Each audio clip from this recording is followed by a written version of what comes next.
Convido os irmãos a abrirem a palavra no Evangelho de Lucas, mais uma vez, no capítulo 2, do verso 25 ao 35.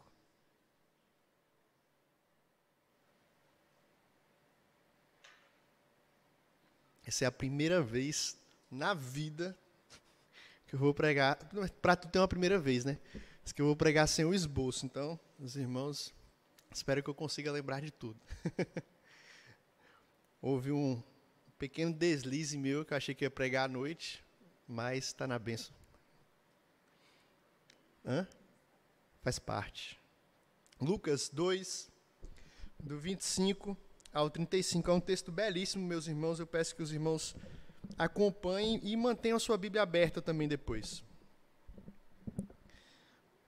Havia em Jerusalém um homem chamado Simeão, homem este justo e piedoso, que esperava a consolação de Israel, e o Espírito Santo estava sobre ele. Revelara-lhe o Espírito Santo que não passaria pela morte antes de ver o Cristo do Senhor. Movido pelo Espírito, foi ao templo, e quando os pais trouxeram o menino Jesus para fazerem com ele o que a lei ordenava, Simeão tomou nos braços e louvou a Deus, dizendo: Agora, Senhor, podes despedir em paz o teu servo segundo a tua palavra, porque os meus olhos já viram a tua salvação, a qual preparaste diante de todos os povos, luz para a revelação aos gentios e para a glória do teu povo de Israel. Estavam o pai e a mãe do menino admirados do que dele se dizia. Simeão os abençoou e disse a Maria, mãe do menino: Eis que este menino está destinado tanto para a ruína como para levantamento de muitos em Israel e para ser alvo de contradição. Também uma espada traspassará a tua própria alma, para que se manifestem os pensamentos de muitos corações. Senhor, nós louvamos o teu nome e com o coração cheio de gratidão mesmo pelo privilégio que temos de estar na tua casa, de celebrar, ó Deus, o cumprimento da tua palavra na vida do teu povo, na vida da tua igreja, com expectativa daquilo que o Senhor ainda vai fazer e que nós cremos segundo a tua palavra, Deus. E nessa manhã em que nós temos o privilégio de voltarmos os nossos olhos para aquilo que o Senhor nos deixou, que isso sirva de consolação, que isso sirva de fortalecimento, de transformação para a vida de cada um que está aqui, daqueles que estão nos assistindo e irão nos assistir. É no nome de Jesus que nós oramos confiados e agradecidos. Amém. Amém. O que você faria se você soubesse que está perto de morrer? Qual seria o seu último pedido? Qual seria o seu último desejo? Existem pessoas que têm verdadeiras listas do que fazer, de coisas para se fazer antes de morrer. Talvez você já tenha visto listas do tipo 10 filmes para assistir ou 10 músicas para ouvir antes de morrer. Inclusive tem um filme, se não me engano, é Antes de Partir, com Morgan Freeman e Jack Nicholson, uma coisa assim, onde esses dois personagens eles estão sabendo que está perto de morrer e eles começam a desenvolver uma amizade, começam a fazer uma série de coisas, viajar, fazer tatuagem, correr, pular de paraquedas, enfim, aproveitando a sua vida porque eles sabiam que estavam prestes a morrer. E eu tenho certeza aqui que os irmãos certamente têm alguma coisa que têm vontade de fazer. Talvez casar, se formar, ter filhos, né, construir aí uma bela família, uma bela carreira. E não há nada de errado nisso. São coisas lícitas, são coisas boas. Mas é muito interessante quando nós olhamos para esse homem, para Simeão, e o que ele esperava, o que ele desejava ver antes da morte. Ele desejava ver o seu Salvador. Ele desejava ver aquilo que é o que o homem mais precisa, que é a salvação, que é Cristo Jesus. E o texto nos diz que ele foi contemplado neste último pedido. Essa canção que nós acabamos de ler, que na verdade se encontra apenas do verso 29 ao 32, se encontra aí no segundo capítulo de Lucas, e é muito interessante como esses 2 primeiros capítulos, Lucas ele vai narrar de forma extensa até, são 2 capítulos longos, a respeito da predição do nascimento e da infância de Jesus. E, meus irmãos, não é à toa que o Natal, esse período que nós estamos vivendo, ele seja marcado por muita música, por muitos cânticos, por muitos louvores, porque a predição, o nascimento e a infância de Jesus foi marcado por isso, foi marcado por música, foi marcado por louvor. Quando nós olhamos no capítulo 1 de Lucas, nós temos Maria, a mãe de Jesus, ao receber a notícia, ela entoa um cântico em forma de oração, no qual ela diz que foi agraciada, que ela reconhece que está vindo aí a salvação do povo de Deus. Logo em seguida, nós temos o cântico de Zacarias. Zacarias, o homem que duvidou da promessa de Deus, ficou mudo, e quando a promessa se cumpriu, ele bendiz ao Senhor, porque Deus vem salvar o seu povo com sua mão forte e poderosa. Nós vamos ter os anjos cantando glórias a Deus nas maiores alturas, cantando a salvação. E temos aqui Simeão encerrando esse cântico, essa série de cânticos, de louvores que dizem respeito a Jesus, o nosso Salvador, o prometido Senhor. E o que nós podemos aprender do cântico que esse homem entoa a respeito de Jesus? É um cântico de salvação, assim como os outros, o de Maria, de Zacarias e dos próprios anjos. O cântico de Simeão é um cântico sobre a salvação. E vemos aqui, em primeiro lugar, que é um cântico que nasce da espera. Vejam os versos 25 e 26. Meus irmãos, nós não vamos encontrar, falando sobre esse homem, mais nenhum outro lugar da Bíblia. Pouco se sabe a respeito de Simeão. Qual era a sua função, quantos anos ele tinha, o que ele fazia da vida, nós não sabemos. Não temos muitas informações. Alguns dizem que ele poderia ser um sacerdote, outros dizem que ele já era um homem idoso, prestes a morrer, por causa dessa promessa aí de que ele, antes de morrer, veria o Salvador, veria o Cristo, mas são especulações, nós não sabemos ao certo quem é esse homem. Mas Lucas, ele é muito claro em trazer duas coisas importantíssimas a respeito de Simeão. Primeiro, ele diz que esse homem que vivia em Jerusalém era um homem justo e piedoso.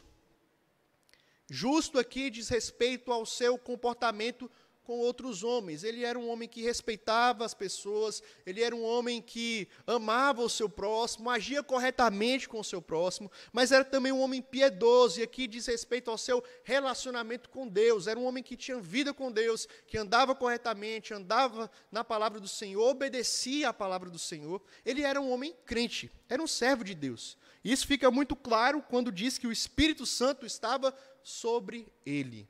Nós estamos falando aqui de um homem servo do Senhor, não apenas um religioso, não apenas um fariseu, não apenas um homem que vivia de religiosidade, era um servo de Deus de verdade.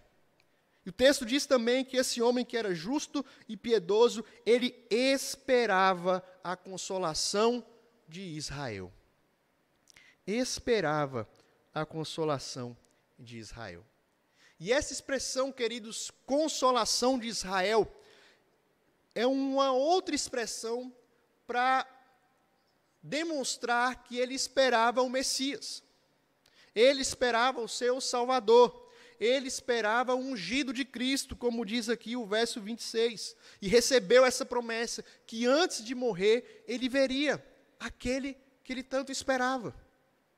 O profeta Isaías vai falar nesses termos de consolação de Israel, a respeito da restauração do povo, a respeito da vinda do Messias, a respeito da vinda de Cristo muitas vezes. Por exemplo, abra sua Bíblia aí no profeta Isaías, no último capítulo. Capítulo 66, verso 13 do profeta Isaías.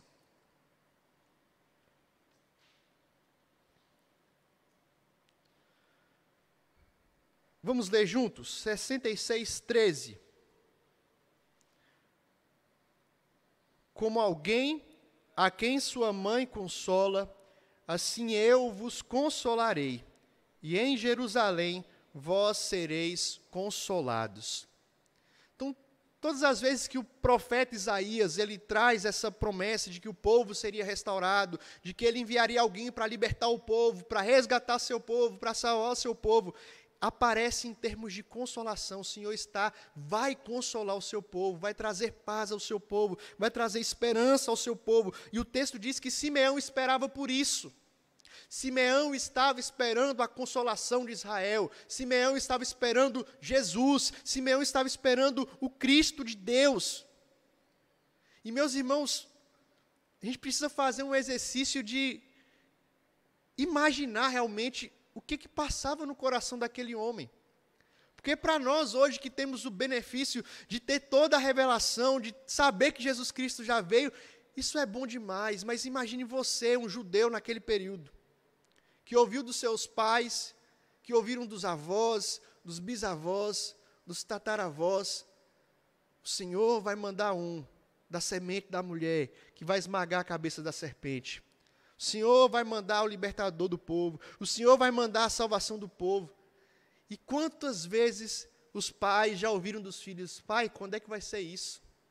Quando é que isso vai acontecer? Está demorando demais. Acontece o mesmo com a gente quando a gente fala da volta de Cristo, né? Quando isso vai acontecer. Será que isso vai acontecer mesmo? E aqui o texto diz que esse homem esperava por isso. Ansiava por isso. Ansiava pela consolação de Israel, pela salvação de Israel. E recebeu a promessa do Espírito Santo, de que ele não passaria pela morte antes de ver isso. Meus irmãos, nós temos muito que aprender com este homem, com Simeão. Porque se por um lado, Simeão estava aguardando algo que de fato veio, a nossa salvação, Jesus Cristo se encarnou, Ele deu a sua vida, Ele morreu na cruz, derramou seu sangue, para que pudéssemos obter a salvação, ter a salvação, desfrutar da salvação, de relacionamento com Deus, de vida eterna. Nós precisamos aprender a esperar pelo nosso Consolador também. Precisamos aprender a esperar naquele que realmente salva. Simeão não estava esperando por um político, como muitos estavam esperando. Um líder, um rei, que iria libertar o povo do jugo do Império Romano. Simeão não estava esperando um líder forte, não estava esperando que a situação judaica ali, do povo de Israel, mudasse. Ele estava esperando a consolação, ele estava esperando um homem, ele estava esperando Jesus Cristo. Quantas vezes nós esperamos e colocamos a nossa esperança nas coisas dessa terra? Esperamos a nossa redenção de uma economia forte, de uma vacina, da melhoria da educação, de libertação social. Esperamos a salvação na nossa família, de que a nossa família vai mudar, de que a nossa vida vai mudar. Mas nós, assim como esse homem, precisamos esperar naquele que realmente salva. Devemos esperar por Jesus Cristo. Ansiar por esse encontro maravilhoso. O cântico desse homem nasce de uma espera. Você tem esperado? Você tem aguardado o Senhor? Você tem aguardado que a sua salvação venha dele e não de homens, não do seu dinheiro, não do seu conhecimento ou do conhecimento de outros? Possamos aprender e esperar no Senhor. A salvação que vem dele, a restauração que vem dele. Mas o texto também nos mostra que esse cântico de salvação entoado por Simeão, ele nasce de uma contemplação. Nos versos 27 ao 32.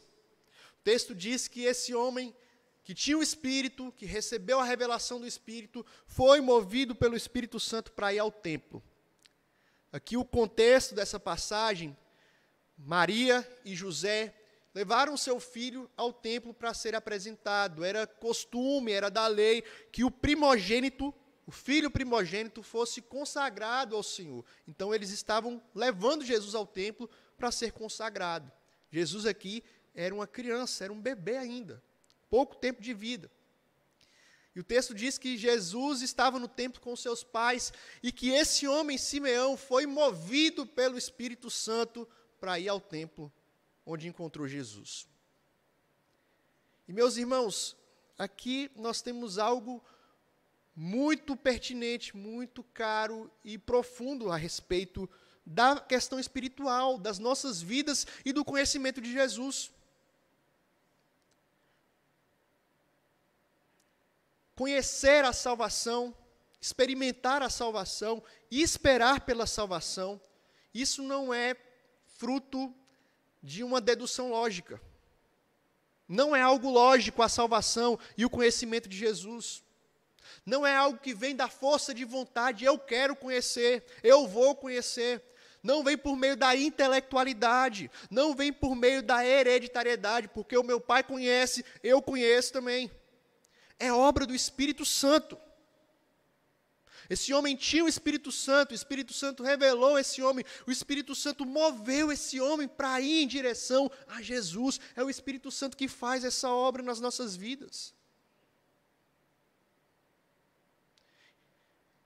Talvez você que está aqui nessa manhã ainda não entenda o sentido do Natal, que é a vinda do nosso Salvador, experimentar disso. Se você conhece alguém que você ama, um amigo, um parente, seu pai talvez, sua mãe, seus irmãos, não vai ser por sua causa somente, pela sua palavra, pela sua capacidade, pela sua explicação da Bíblia, que essa pessoa vai até Jesus. É obra do Espírito Santo. E por isso nós precisamos clamar pelo Espírito. Aquele que convence o homem do pecado, da justiça e do juízo, aquele que leva o homem, o pecador, até Deus, é Ele quem move os corações, assim como moveu o meu coração e o seu coração. A contemplação de Simeão vem através de um coração que era levado pelo Espírito Santo. Aqueles que têm o Espírito, que receberam o Espírito Santo de Deus, que são novas criaturas, eles são movidos à pessoa bendita de Jesus Cristo. E o texto diz que Simeão, então, movido pelo Espírito, chega ao templo, e naquele templo ele vê Jesus, ele contempla Jesus, e o texto diz que ele tomou Jesus pelos braços, e louva ao Senhor, e canta ao Senhor. Veja que cena extraordinária. Ele havia recebido a promessa de que veria, não morreria antes de ver o Salvador, mas aqui mais do que ver, Simeão toma Jesus pelos braços. O Deus poderoso, aquele que criou todas as coisas, aquele que tem todo o poder, estava nos braços de Simeão. Veja que coisa profunda. Que coisa grandiosa, que coisa extraordinária. E aquele homem recebeu o privilégio de ter nos seus braços aquele que iria salvá-lo, aquele que iria consolar Israel e a sua própria vida. Assim também, pela fé, movidos pelo Espírito Santo, não como Simeão, tomando Jesus pelos braços, nós podemos experimentar estar nos braços daquele que nos salvou. Podemos experimentar o cuidado daquele que nos salvou. Podemos experimentar o amor, o abraço, o cuidado daquele que nos salvou. Não mais como Simeão tomando o menino no colo, mas nós somos tomados nos braços do Pai, através de Jesus Cristo. E ele então entoa esse cântico, um cântico belíssimo, que no latim recebe a tradução de nunc dimittis, ou podes despedir o teu servo, despeça o teu servo. Ele canta ao Senhor: Senhor, agora eu posso partir. Agora eu posso morrer. Eu já recebi tudo o que eu precisava. Esse é o sentimento de Simeão aqui. E a expressão, o cântico dele é de alguém que já recebeu o que mais importa, o que é mais importante. E o que é mais importante para Simeão aqui não é dinheiro, o que é mais importante para Simeão aqui não é uma vida longa, o que é mais importante para Simeão aqui não é a sua família ou a sua própria vida. Eu posso morrer porque eu já recebi a salvação. Eu posso morrer porque eu já vi aquele que é a minha esperança. Eu posso morrer porque eu já recebi aquele que é a razão da minha vida, Jesus Cristo. Sabe aquela expressão, zerei a vida? Quando você consegue alguma coisa muito massa, muito boa. A pessoa fala, você zerou a vida, você zerou porque você conseguiu aquilo mais importante, o mais difícil para você. Essa é a sensação de Simeão aqui. Eu consegui, eu ganhei aquilo que mais importa. Eu ganhei a salvação, eu ganhei Jesus Cristo. E agora eu posso ir em paz, porque eu já recebi tudo o que eu preciso. Como o apóstolo Paulo diz lá na frente em Filipenses, tudo... deu branco agora. Para mim, o viver é Cristo e o morrer é lucro. É essa a sensação de Simeão aqui. Para mim, o morrer é lucro. Eu já conheci a Cristo, eu já tenho a Cristo, eu já tenho tudo, e se eu tenho tudo, eu não preciso de mais nada, nada mais me faz falta, porque eu já recebi aquilo que eu mais precisava. E ele então fala ao Senhor, Senhor, pode despedir o teu servo em paz, os meus olhos já viram a salvação que o Senhor preparou. Aquilo que eu tanto esperava, aquilo que eu tanto aguardava, aquilo que eu tanto desejava, o Senhor me concedeu. Louvado seja o teu nome por isso. Eu posso ir em paz, eu tenho a salvação, eu tenho Cristo Jesus. Será que você pode dizer isso nessa manhã? Senhor, se eu morrer agora, eu estou preparado porque eu tenho Jesus. Senhor, se eu morrer agora, eu posso ir em paz porque eu sei para onde vou. Você tem a segurança de dizer isso como esse homem fala aqui? Aquele que tem a Cristo, que conheceu a Cristo, que tem a salvação nele, pode, assim como Simeão, dizer, Senhor, se o Senhor quiser me levar agora, pode levar porque eu já tenho tudo. Tudo o que eu preciso. E ele então louva ao Senhor. Continua dizendo algo que muitos judeus, muitas denominações advogam para si como exclusivas, como únicas, as detentoras da salvação. Mas Simeão diz que essa salvação não era apenas para Israel, uma etnia, um estado. Essa salvação é para todos os povos, todo aquele que nele crê. É isso que ele diz aqui.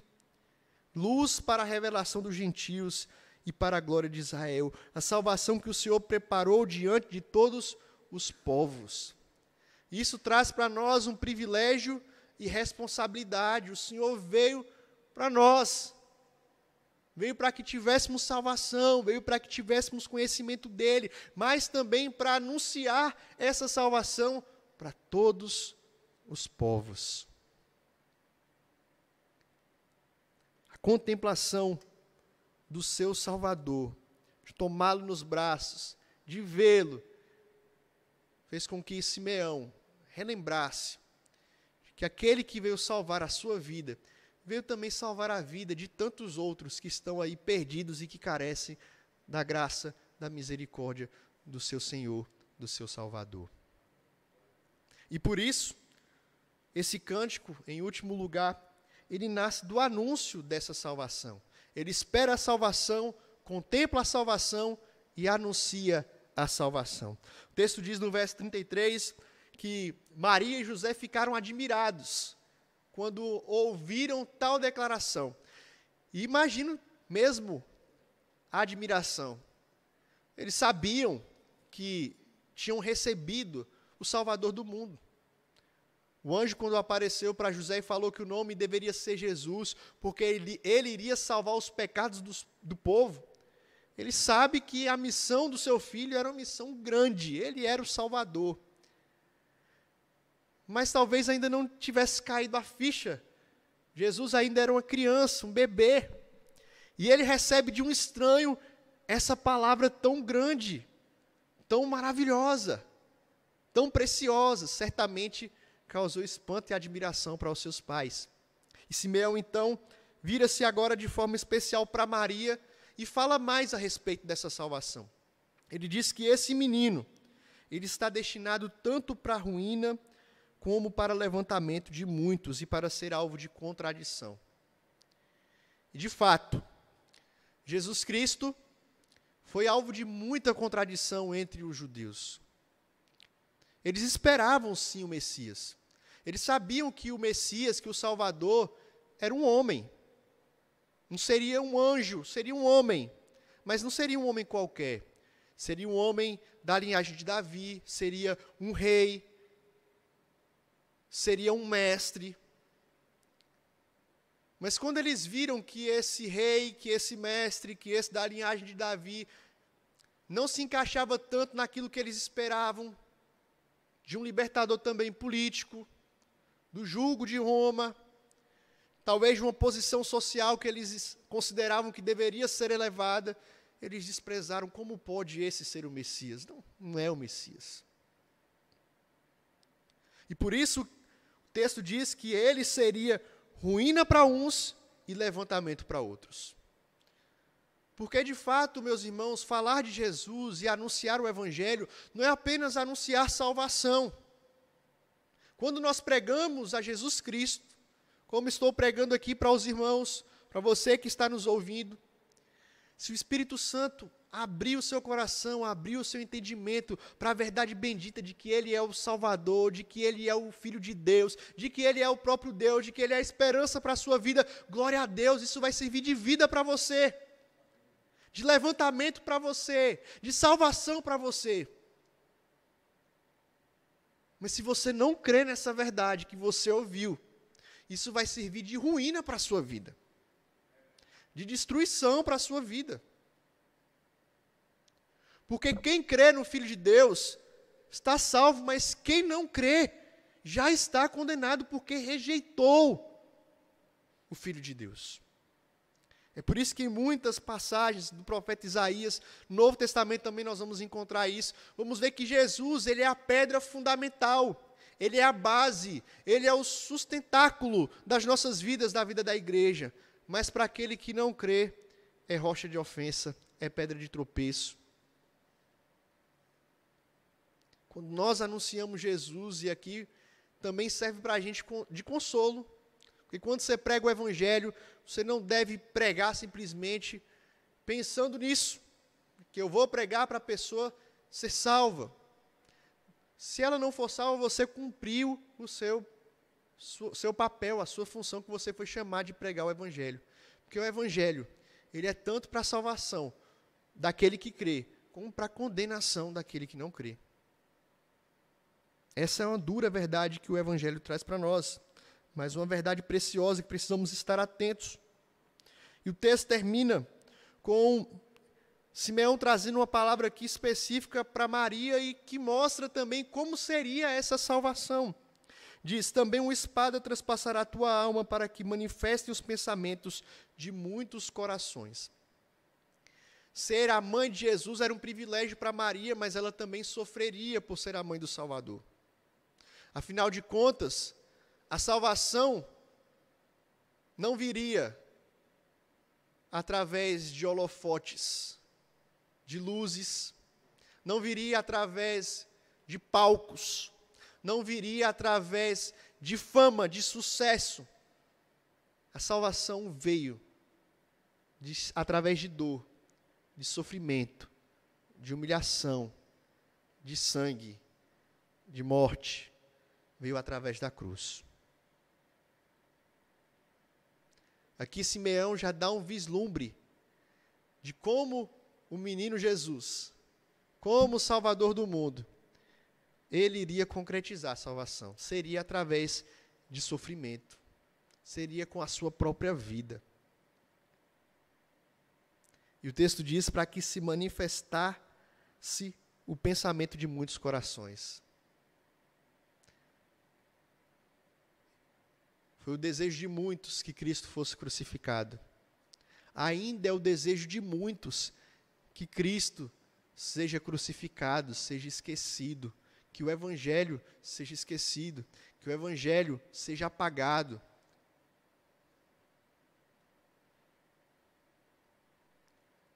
A salvação, o anúncio da salvação feito por Simeão, mostra o preço dessa salvação. O preço para que experimentássemos isso hoje. E para que tivesse sentido o que a gente está fazendo aqui. Vir à igreja, celebrar o Natal. O preço para isso foi caro demais. Salvador do mundo, que veio numa manjedoura,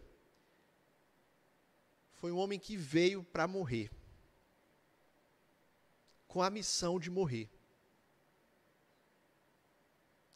E ele cumpriu a sua missão, para que pudéssemos experimentar e viver esse cântico também, ainda hoje, nas nossas vidas.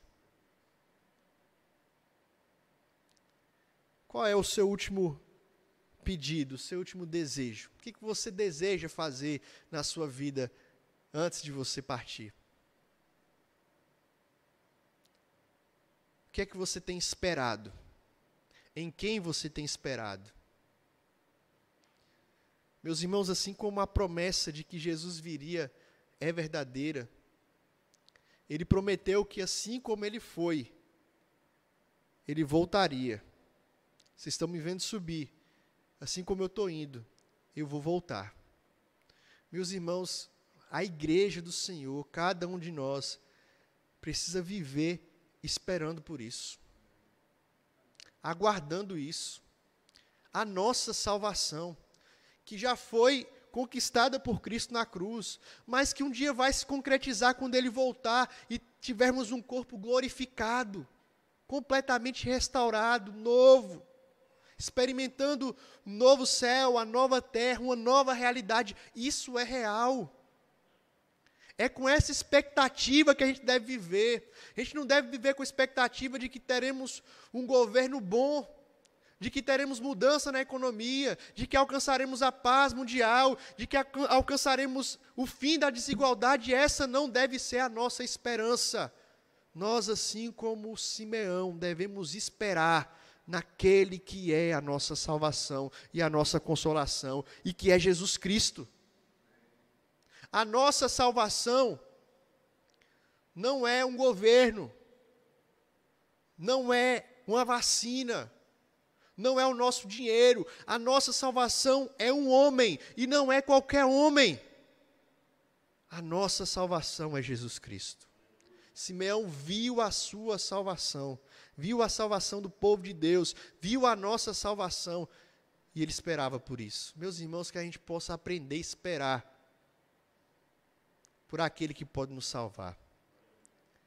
Quando a nossa esperança está nisso, a gente pode ter certeza de que nossa esperança nunca será frustrada. Nós temos esperança em algo verdadeiramente sólido e que irá se consolidar. Aquele que prometeu que viria, ele certamente voltará para nos buscar. Você tem esperado por isso?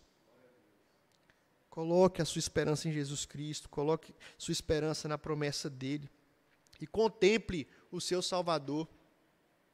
Simeão contemplou aquele menino, e nós também podemos contemplar aquele que é o nosso Salvador, o nosso Redentor, não por nós mesmos, mas através do Espírito Santo de Deus. E eu quero desafiar mesmo cada um de nós nessa manhã a pedir que o Espírito Santo possa nos levar a isso, nos levar a estar mais perto de Jesus, a estar mais perto da Tua Palavra, a estar mais perto de comunhão, de relacionamento com o Senhor, porque se não for o Espírito Santo, não adianta. É obra dEle. E que Ele possa convencer e moldar a vida de cada um que está aqui nessa manhã, para que de fato possa experimentar, não como Simeão que tomou Jesus nos braços, mas possa experimentar estar nos braços daquele que te salvou e que te resgatou. E que a gente possa anunciar essa salvação, possa anunciar em nossos dias que existe esperança, existe vida, existe razão para viver, existe motivo para viver, e esse motivo é Jesus Cristo, aquele que veio, nos salvou e nos resgatou. Certamente, quando a gente entende isso, não apenas o Natal ganha sentido, mas as nossas vidas ganham sentido. O nosso dia a dia ganha sentido. Nós temos a verdadeira razão para estarmos vivos e viver. Foi aquele que deu a sua vida para que pudéssemos experimentar isso. Louvado seja o nome do Senhor. pela sua palavra. Louvado seja o nome do Senhor, pelas suas promessas que se cumpriram e certamente se cumprirão na vida do seu povo.